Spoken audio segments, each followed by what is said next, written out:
राम आएंगे तो अंगना सजाऊंगी।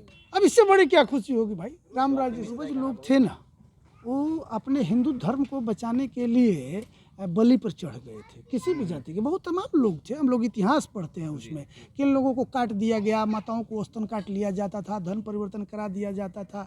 उस बात को हम लोग बहुत जल्दी भूल जाते हैं, छोटे छोटे लालच। थोड़ी कड़वी है, हम तो बाबा हैं। अरे हिंदुस्तान है, हमारी यहाँ संख्या ज़्यादा है, तो क्या हम अपने देवता को खुले दिल से पूजा भी नहीं कर सकते हैं? गांधी जी का भी ये अंतिम सपना था कि भारत में, हिंदुस्तान में राम राज्य की स्थापना हो। राम राज्य में न किसी को कोई कष्ट था, न कोई तकलीफ था, तो आज ऐसे राम राज्य की शुरुआत हो रही। इससे बड़ी खुशी क्या? हिंदुओं को बर्बाद करने का जो षड्यंत्र रचा गया, तमाम धर्मांतरण हुए, कितने हमारे हिंदू लोगों, हमको तो ये बड़ा कष्ट होता है। 22 जनवरी को रामलला का जो प्राण प्रतिष्ठा होने जा रहा है, कितना खुशी है भक्तों में, क्या कहना चाहेंगे? देखिए, राम राज्य की स्थापना का नींव जो है 22 जनवरी को पड़ रहा है। राम राज्य एक ऐसा संविधान था जिसमें पिता के रहते पुत्र की मृत्यु नहीं होती थी। राम राज्य में एक कुत्ते की भी फरियाद को सुनवाई होता था। तो राम राज बैठे त्रैलोका, राम जी के राज्य में किसी को दैहिक दैविक भौतिक तापा, ये किसी को कोई कष्ट नहीं होता था राम राज्य में। आज उसी राम राज्य की स्थापना पुनः जो है अयोध्या में 22 जनवरी को हो रहा है। और गांधी जी का भी ये अंतिम सपना था कि भारत में, हिंदुस्तान में राम राज्य की स्थापना हो। तो अब इससे बड़ी खुशी की बात क्या है कि राम राज्य की शुरू। लोग कहते हैं भाई अरे राम राज्य है यार, जहाँ इच्छा करे वहाँ खाओ पियो सो ऐश करो, किसी को किसी प्रकार का कोई तकलीफ नहीं। राम राज्य में न किसी को कोई कष्ट था, न कोई तकलीफ था, तो आज ऐसे राम राज्य की शुरुआत हो रही। इससे बड़ी खुशी क्या होगी भाई। 550 वर्षों बाद आज राम जी, राम आएंगे तो अंगना सजाऊंगी। अब इससे बड़ी क्या खुशी होगी भाई। राम राज्य से है, स्वयं मोदी जी ने इसको गाया भाई, तो इससे बहुत खुशी की बात है। और राम राज्य अगर पूरे भारत में छा जाए तो भाई अब क्या पूछना है। यहाँ तो दूध की नदियाँ बहने लगेंगी, ये हकीकत है। बाबा 1947 में ये देश आज़ाद हुआ था, लेकिन आज़ाद था फिर भी राम जी नहीं थे।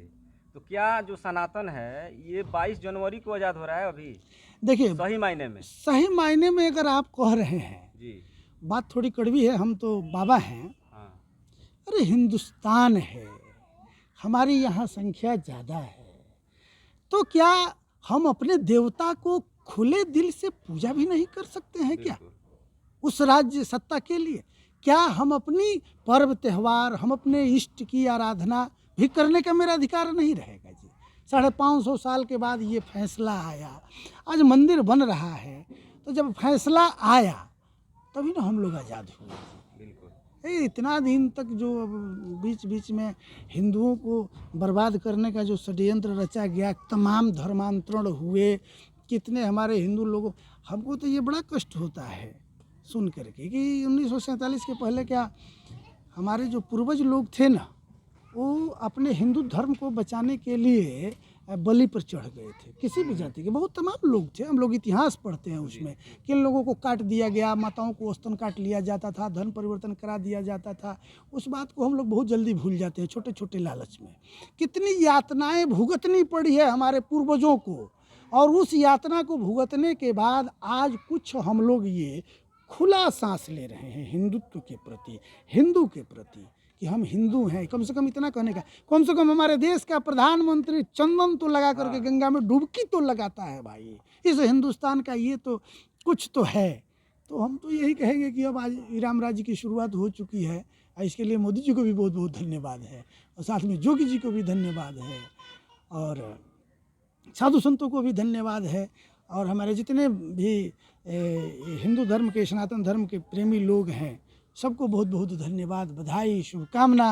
राम जी लंका से जब वापस आए थे सीता जी को लेकर, उस समय दीपावली मना था अयोध्या में, तो क्या सर इस बार जो 22 जनवरी को राम जी का प्राण प्रतिष्ठान हो रहा है तो देश में दीपावली मनेगा? इसे तो मोदी जी बोल रहे हैं दीपावली मनाने के लिए। तो दीपावली तो हम लोग मनाइबे करेंगे, दीप जलेगा। दीप जलेगा, एकदम दीप जलेगा। हम लोगों ने संकल्प लिया, यहाँ भी 22,000 दीप जलाने का हम लोगों ने लक्ष्य रखा है।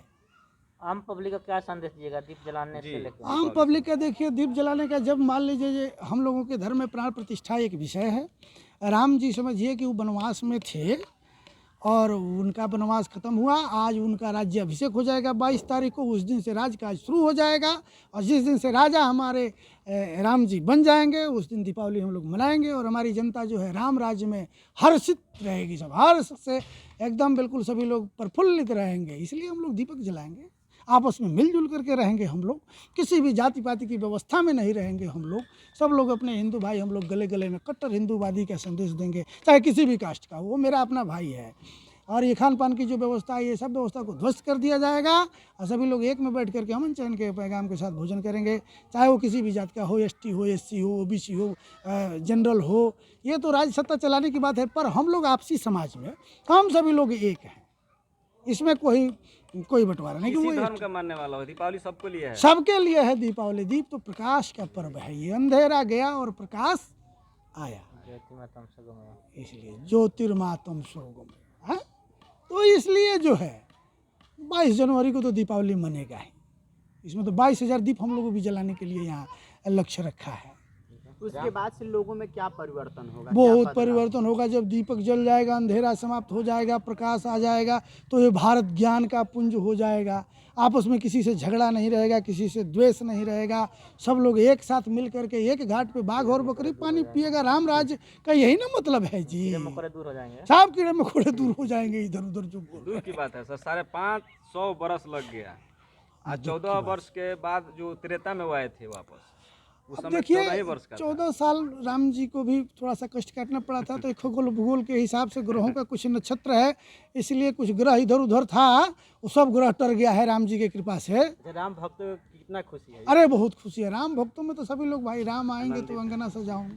हाँ, ये तो सब लोगों में चल रहा है, आज पूरे भारत में ये चलिए रहा है। चलिए बहुत बहुत धन्यवाद। धन्यवाद आप